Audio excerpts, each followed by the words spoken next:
আমরা শ্রমিকেরা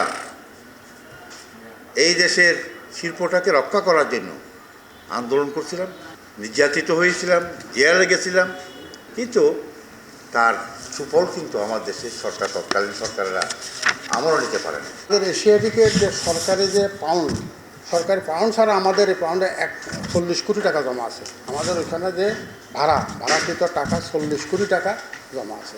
এই 40 কোটি টাকা আমাদেরকে আপাতত প্রদান করে, এরপরে যে ভাড়া আসবে এগুলা বসে মানে আলাপ আলোচনার মধ্যে যেটা করার আছে করবে।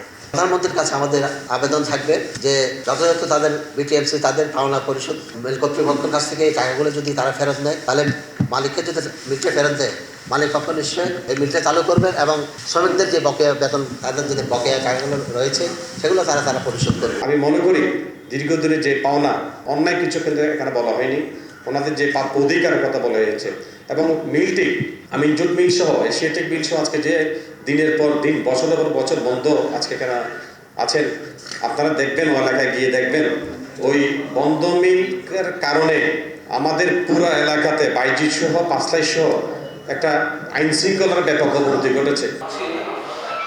দাবি থাকবে এটাই, মাননীয় প্রধানমন্ত্রী আপনার বিকশিত নীতি অনুযায়ী এই বিরাষ্ট্রীয়করণকৃত এশিয়াটিক কটন মিল যে কোনো উদ্যোক্তার মাধ্যমে, দেশীয় হোক উদ্যোক্তা হোক, বিদেশি উদ্যোক্তা হোক, যে কেউ উদ্যোক্তার মাধ্যমে এই মিলটা চালুর ব্যবস্থা করবেন। আমরা সেখানে আপনাকে যথেষ্ট সহযোগিতা করব। ওনাদের সুদের টাকার জন্য যদি আমার মিলটা পুনরায় নিতে পারে, তাহলে আমার শ্রমের টাকার জন্য আমি কেন ছাড় দেবো? আর সরকার এখন আমাকে টাকা দেবে না, আমাদের এটা পাওনা টাকা। তো সরকারের কাছে আহ্বান, আপনারা সরকারি তহবিল থেকে অবিলম্বে আমাদের টাকাগুলি পরিশোধ করেন এবং সরকারের বর্তমান নীতি অনুযায়ী এই মিলটা চালু করার জন্য যথাযথ পদক্ষেপ নেন। পূবালী ব্যাংক লালদিঘি শাখার অসহযোগিতার কারণে মিলটি বিপুল পরিমাণ ক্ষতির কারণ দেখিয়ে শ্রমিক কর্মচারীদের পাওনা না দিয়ে মালিক পক্ষ 15/12/1993 ইংরাজি হইতে ল্যাব বিজ্ঞপ্তির মাধ্যমে মিলটি 15 দিন অন্তর অন্তর সময় বৃদ্ধি করে থাকে এবং 23/3/1995 ইংরাজি তারিখ মিলটি অনির্দিষ্টকালের জন্য ল্যাব ঘোষণা করেন, যাহা এখনও বলবৎ আছে।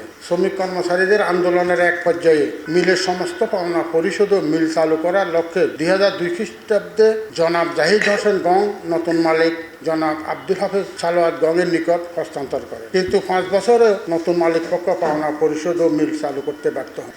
প্রয়োজনে মন্ত্রণালয়ে আন্তঃমন্ত্রণালয় বৈঠক ডাকে, শ্রমিক প্রতিনিধি থাকুক, শ্রমিক নেতৃবৃন্দ থাকুক, সরকারের বিভিন্ন এজেন্সি থাকুক, কিভাবে সম্ভব এই মিলটাকে চালু করার এরকম একটা নীতি নির্ধারণ করে অবিলম্বে আমাদের এই মিলটা চালু এবং শ্রমিকদের পাওনার উদ্যোগ গ্রহণ করক, এটাই আমাদের দাবি। তার কারণ হচ্ছে কি তাদের যাত্রিক অবস্থা যে দৈন্যদশা হচ্ছে, তারা ঠিক মতো খেতে পাচ্ছে না। স্বাভাবিক মানুষের যদি চলা আর্থিকভাবে যদি সচ্ছল না হয়, দেখবেন যে আমাদের আইন শৃঙ্খলার ক্ষেত্রে সেটা বিঘ্ন ঘটবে।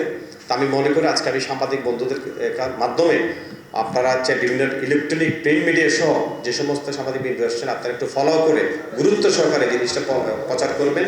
মিলটি রাষ্ট্রায়ত্ত থাকাকালে বিটিএমসি এর নিকট পূবালী ব্যাংকের বিরোধী হিসাব মতে 13,84,00,000 টাকা পাওনা, কিন্তু বাংলাদেশ ব্যাংক, বিটিএমসি ও মিল মালিক পক্ষ যৌথ নিরীক্ষার মাধ্যমে এই বিরোধী হিসাব 3,92,00,000 টাকা ধার্য করলে পূবালী ব্যাংকের অসহযোগিতার কারণে উক্ত বিরোধী হিসাব নিষ্পত্তি হয় নাই।